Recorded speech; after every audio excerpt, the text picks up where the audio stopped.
afternoon and welcome to our 12 o'clock news. Looking into our top story, student debt is a threat to the sustainability of higher education in South Africa. The Minister of Higher Education, Blade Nzimande, on Tuesday announced that the current student debt owed to higher institutions has reached a shocking amount of 16.5 billion rands. The current cost of that yearly has amounted to about 1.5 billion rands. At the media briefing, Nzimande stated that they are aiming to develop a new and improved comprehensive student funding model for tertiary students. The department is to present a model to the Parliament after consulting with necessary stakeholders.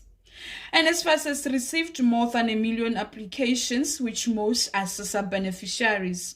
The beneficiaries that have passed are automatically approved and will register without an upfront registration fee.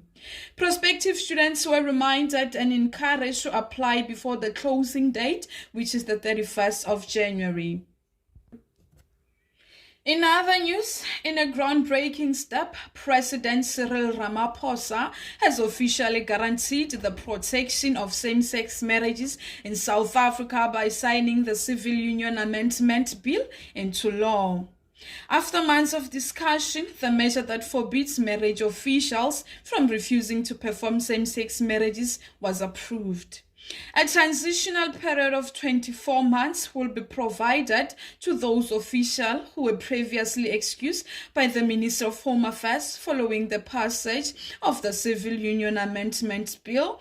Our news reporter Nthabise Nkubayi was on the field interviewing people about the Civil Union Amendment Bill that came into law. Let's take a look.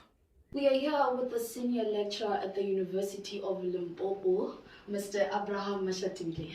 Mr. Abraham Mashatile, how are you? I'm great, and how are you? I'm fine. Great. I am very certain that you are familiar with the Civil Unions Amendment Act Bill, and I wanted to ask you a few questions based on that. Okay, sounds good. So, Mr. Mashatile, do you think that it was a good idea for the civil unions to come up with an act that protects the same-sex marriages? Yeah, I think I absolutely agree with the principle of the act, and part of my answer comes from where we come from. We come from an age of discrimination, and discrimination at different levels. Initially it was at the level of race, it moved on to the level of gender, and up to the age of sexual orientation. And I think there's general agreement that all forms of discriminations are bad, and as a society we have to find progressive ways of eliminating all forms of oppression and bias against whichever community is under attack.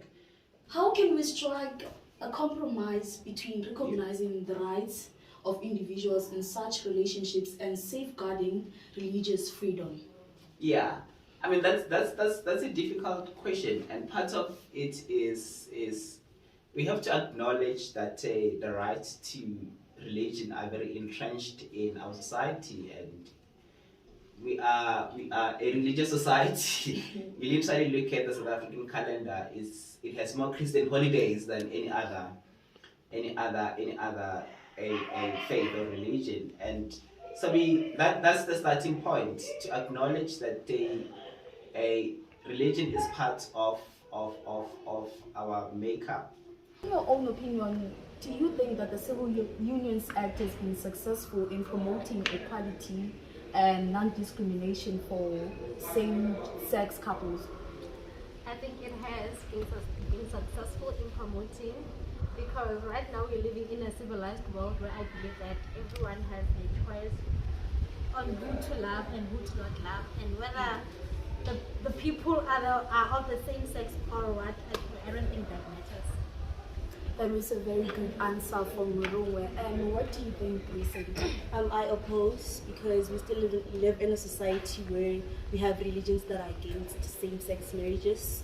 They discriminate members of the LGBTQ community, and they're just not recognized or welcomed enough in a society. Meanwhile, the Russia-Ukraine war has resulted in an increase in fuel prices.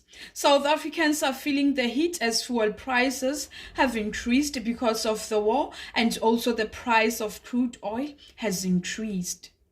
The price increase has not only affected South Africa, but also neighboring countries, as well as diesel prices also went up.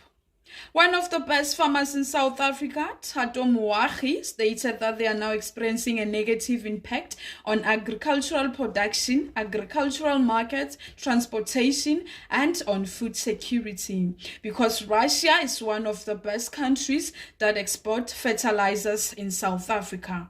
The price of cooking oil and wheat has increased, including the cost of other food products such as chicken, because of increase in animal proteins. For more news and updates at 1 o'clock, I am Letlhogonolo Malaji.